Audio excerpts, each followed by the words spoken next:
मंच पर आसीन हमारे पूर्व प्रदेश अध्यक्ष चतुर्वेदी साहब, पार्टी के संगठन की बागडोर अपने मजबूत हाथों में संभालने वाले अपने हमारे महामंत्री बजरंग जी, भाई लक्ष्मीकांत जी, जिलाध्यक्ष संजय इंदिरा जी, हिंदुस्तान की सबसे बड़ी पंचायत में राजनीति करने वाले स्वामी विवेकानंद जी, यहाँ के सर्वमान्य नेता प्रेम सिंह जी, हमारे बंसीधर जी, जागर जी, रतन जी, गोवर्धन जी, आदरणीय हरिराम जी, दिनेश जी, दिनेश जोशी साहब, विष्णु चेतानी साहब, उपस्थित प्रधान, पूर्व प्रधान और जिले में जिनको भारतीय जनता पार्टी के रूप में अपने संघर्ष से पहचान मिली है, ऐसे सभी प्रमाणित कार्यकर्ता बंधुओं और मित्रों, आज जिस निमित्त हम आए हैं उसके बारे में अभी प्रेम सिंह जी ने जो बात कही, मैं समझता हूँ सारी बातों का निचोड़ उसमें आ गया। हम दिसंबर के महीने में सरकार अपनी चौथी वर्षगांठ मना रही और उसके बाद वो समय चालू हो जाएगा जिसको हम चुनावी वर्ष कहते हैं, और कहते हैं बूंद बूंद करके जब पाप का घड़ा भर जाता है तो बीच चौराहे फूटता है। अब इस सरकार के कर्मों को जनता के बीच में इस पाप के घड़ों को फोड़ने का वक्त आ गया और इसीलिए हम सब लोग एक जन आंदोलन की आगाज इस परिवर्तन की धरती सीकर से, क्योंकि सीकर के बारे में इतिहास लिखते हैं कि चाहे राजतंत्र हो चाहे लोकतंत्र की लड़ाई लड़ने की बात हो, हर एक लड़ाई सीकर से लड़ी गई और सीकर की ये वीर प्रसूता भूमि, यहाँ के कार्यकर्ता और यहाँ के लोगों में जो जागरूकता है, उसी कारण से लक्ष्मणगढ़ से हम 17 तारीख को इस सरकार को ललकारने का अभियान प्रारंभ कर रहे हैं।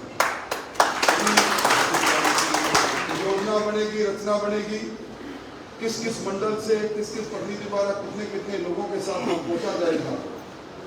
ये 3 जिलों के अंदर, शेखावाटी के मध्य के अंदर लक्ष्मणगढ़ है, हम चूरू के लोग भी आज रचना करके वहाँ पहुँचेंगे, झुंझुनू के लोग भी पहुँचेंगे, पर सबसे बड़ी भागीदारिता सीकर जिले की रहे, इस उम्मीद और आशा के साथ हम आए हैं। आप सबको मालूम है कि अब लोग अन्याय और अत्याचार से तंग आ चुके हैं। कानून व्यवस्था सरकार बना के रखे और संवेदनशील पारदर्शी शासन देने का वादा जिस सरकार ने किया था, मैं कोई लंबा वक्तव्य नहीं दूंगा, परंतु पहली बार हम देख रहे हैं कि शेखावाटी के अंदर पुलिस से ज्यादा मजबूत गैंग है। गैंगस्टर जेलों में बैठकर रंगदारी वसूल करने का काम कर रहे हैं, चारों ओर माफियों का राज है। अगर आप उठाकर देखेंगे तो इस शेखावाटी में, चूरू, सीकर और झुंझुनू में जिस तरह थाने और कचहरियों की नीलामी लगी, बड़े सो पावे, आज थाने का थानेदार ये है, उसके बाद वो थानेदार कहेगा कि मैं अब जब चौथ वसूली करूंगा वो रकम बढ़ाकर आपको बड़े बड़े अधिकारियों और नेताओं के पास पहुंचाऊंगा, दूसरे दिन उसका तबादला होता है। और इसी बीच के अंदर हमने देखा इस बार इंद्रदेव कुछ ज्यादा ही कृपालु हो गए, खड़ी खड़ी हमारी फसल अतिवृष्टि से समाप्त हो गई। SDRF का एक फंड बना है जिसमें 60% पैसा केंद्र सरकार का है, 40% पैसा राजस्थान सरकार का है। हमारे शासन के अंदर आपको याद होगा, प्रेम सिंह जी को याद होगा, गोवर्धन जी को याद होगा, एक बार इस प्रकार की स्थिति ही विधानसभा का सत्र चल रहा था। मुख्यमंत्री वसुंधरा जी को जब हम सब लोगों ने कहा कि किसान बर्बाद हो रहा है, उन्होंने कहा विधानसभा सत्र 3 दिन के लिए स्थगित करते हैं, आप इलाके में जाओ और किसान के हालात और उससे सहानुभूति के साथ रिपोर्ट लेकर आओ और उसके बाद 13,500 रुपये प्रति हेक्टर की राशि का भुगतान राजस्थान के सब जिलों में। मैं इस मौके पर फतेहपुर के कार्यकर्ताओं को जरूर धन्यवाद दूंगा, इन्होंने लड़ाई लड़ी। आंशिक रूप से कहीं कहीं छोटा मोटा कोई राशि इनको मिली होगी, परंतु इस सरकार के कानों में जू नहीं रहेंगी। हमारे सामने आज किसान उम्मीद करता है कि मेरी अतिवृष्टि की जो फसल का नुकसान हो गया, SDRF के नॉर्म्स के अनुसार वो पैसा मिलना चाहिए। फसल बीमा योजना के लिए जो हमारी महत्वाकांक्षी योजना है, राजस्व इन्होंने नहीं भेजा, विधानसभा में इन्होंने स्वीकार किया। हमने कहा किसान के फसलों की बीमा उसका लेजिटिमेट जो क्लेम है क्यों नहीं मिलता, तो उन्होंने कहा 970 करोड़ रुपए राजस्व बाकी है और हमें उन्होंने वादा किया था राजस्व हम भेजेंगे क्योंकि प्रीमियम में राजस्थान की सरकार का हिस्सा होता है, वो पैसा अटका हुआ है हमारा। और कर्जे के बारे में मैं लंबी बात नहीं कहूँगा, परंतु कर्जा जिस आधार पर यह सरकार सत्ता में आई, आज भी schedule bank, notified bank, national bank, इन बैंकों से जिन किसानों ने कर्जा लिया उनकी संख्या छोटी मोटी नहीं, 18 लाख किसान है। सहकारिता बैंक से लिया वाला किसान है। इन 18 लाख किसानों के लिए विधानसभा में एक बार नहीं 3 बार मुख्यमंत्री जी ने कहा कि हम वन टाइम सेटलमेंट करेंगे और किसान को इन बैंकों से सेटलमेंट करके 31 मार्च 2018 तक किसान के पर जो फसली ऋण का कर्जा था उसको चुकाएंगे। कल्ला कमेटी बनाई और मैं समझता हूँ वो कहाँ ताले में बंद हो गई। आज रोडा एक्ट में किसान की जमीन नीलाम होनी प्रारंभ हो गई। आप अगर सीकर में भी कोशिश पता करोगे तो सैकड़ों किसानों के खाते एनपीए होकर उनकी जमीन नीलाम हो गई। आज मैं बिजली की बात करूं, वादा किया था बिजली की दरें नहीं बढ़ाएंगे। अभी हम सब लोग किसान लोग हैं, एक एडिशनल सिक्योरिटी का एक बिल आपके सामने आया होगा। फ्यूल चार्ज के नाम पर 24 पैसे इन्होंने किसी तिमाही से बढ़ा दिए। अडानी टैक्स के नाम पर कोयले की खरीद की दरों में अंतर आया और सुप्रीम कोर्ट में मामला गया, इन्होंने पैरवाई नहीं की और 7 पैसे प्रति यूनिट 60 महीने के लिए राजस्थान के 1 करोड़ 39 लाख उपभोक्ताओं को देना पड़ेगा। इस सरकार की हालत, विकास के नाम पर घोषणाएं दर घोषणाएं। और आज जिस निमित्त हम लोग आए हैं, राजस्थान में सर्वाधिक उत्पादित बाजरा होता है। 67 लाख हेक्टेयर के अंदर इन्होंने इस बार मिलेट्स के लिए, मोटे अनाज के लिए ये घोषणा की, साल घोषणा किया, ईयर ऑफ द मिलेट्स घोषित किया गया। पूरे मुल्क में, पूरे देश विश्व में इस बाजरे के साथ मोटा खाद खाना चाहिए, उसके लिए अलग अलग चर्चाएं चली। हमारे पड़ोसी हरियाणा में 2350 रुपये प्रति क्विंटल से आज बाजरा खरीदा जा रहा है। उत्तर प्रदेश में 2350 रुपये प्रति क्विंटल न्यूनतम दर पर बाजरा खरीदा जा रहा है।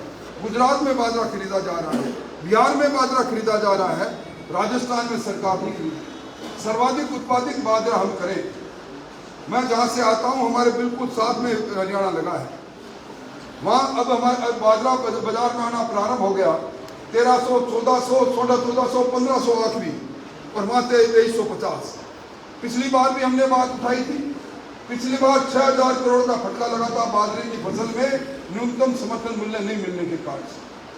इसी कांग्रेस ने घोषणा पत्र में लिखा था, जन घोषणा पत्र में, किसान को न्यूनतम समर्थन मूल्य पर उसके इन्होंने घोषणा की थी। किसान का वोट लेने के लिए जिस तरह कर्जा माफी की बात इन्होंने की, इन्होंने घोषणा की थी। केंद्र सरकार ने लिख कर दिया कि एमएसपी तय हुई है बाजरे की, बरसों बाद तय हुई है। पिछली बार 2250, बार 2350, पर सरकार खरीद नहीं रही है। अब आज किसान जार जार कर रो रहा है। जहां भी आप बात करोगे, किसान उम्मीद करता है कि मेरी आवाज तो बनो, और इसलिए अपन सब लोगों ने ये तय किया। हम वहाँ जयपुर में बैठे, कोर कमेटी में बैठे, अध्यक्ष जी के साथ बैठे, प्रभारी जी के साथ बैठे, और ये तय हुआ कि बाजरे की न्यूनतम मूल्य पर खरीद राजस्थान की सरकार करे। केंद्र सरकार ने पत्र दे दिया, उसके बाद भी नहीं कर रही। इसके लिए आंदोलन का आगाज करना है, और वो आंदोलन हमने शेर की मांग में जाकर शेर को ललकारा है। कांग्रेस कमेटी के प्रदेश अध्यक्ष डोटासरा जी के विधानसभा क्षेत्र में जाकर उनको कहा है कि तेरी छाती से चालू करेंगे किसान के खिलाफ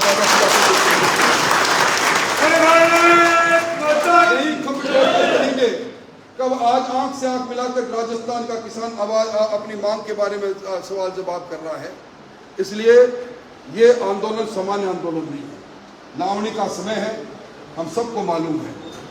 इसलिए हम सब लोगों को इसमें मैं निवेदन करना चाहूँगा कि इस बार, क्योंकि हम अब दोबारा जब मिलेंगे तब चुनावी साल प्रारंभ हो चुका होगा। ये चुनावी साल की पूर्व महीने का पहला आंदोलन होगा। इस आंदोलन की आगाज की गूंज देश के कोने कोने तक जाए, इसके लिए तैयारी हमें दम ठोक कर करनी है।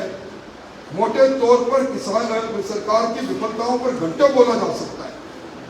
अभी मैं देख रहा था सहकारी बैंकों के अंदर जो पहले कर्जा लेते थे उसको बीमा योजना के साथ जुड़ा हुआ था। सहकार कृषक बीमा योजना के नाम से योजना थी। 10 लाख रुपए अगर किसान की मृत्यु हो जाए जिसने लोन ले रखा है दुर्घटना में, सामान्य मृत्यु होने पर उसका पूरा लोन माफ होता था और दुर्घटना में मृत्यु होने पर 5 लाख से 10 लाख रुपए उसको पैसा मिलता था। आज वो योजना बंद पड़ी है।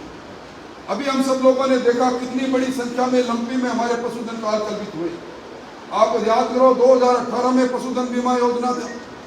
पशुधन बीमा योजना अक्टूबर 2018 में जब हमारी सरकार का चुनाव के बाद में जब इनको किस जमा कराने की प्रीमियम जिन्होंने पैसा जमा नहीं कराया, नेशनल जो एनिमल फूड मिशन बना हुआ है, राष्ट्रीय पशु मिशन, उसके अंदर पैसा प्रीमियम का 40% भारत सरकार देती है, 30% राज्य सरकार देती है, 30% देता है पशुपालक। उस योजना को इन्होंने अमली जामा नहीं पहनाया। कितने लाख किसानों को जिनका पशुधन काल कल्पित हो गया पैसा मिलता।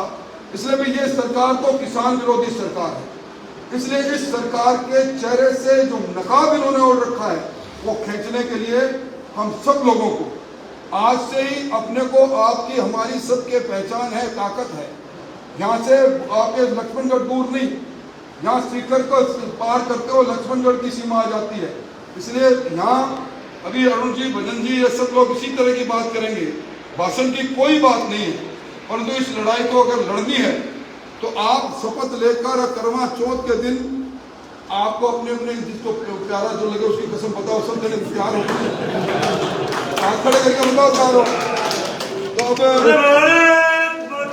अरुण जी फौज आपकी तैयार है, फौज अरुण जी आपकी, भजन जी तैयार है। आगे की बात आप करो, वहीं मिलेंगे, वहीं ललकारेंगे इनको और पड़ाव डालेंगे। लाठी गोली में कितना दम है सरकार की देखेंगे। पता लगना चाहिए लक्ष्मणगढ़ से चिंगारी उठी है जो पूरे देश में, पूरे राजस्थान में फैलेगी। बहुत बहुत धन्यवाद।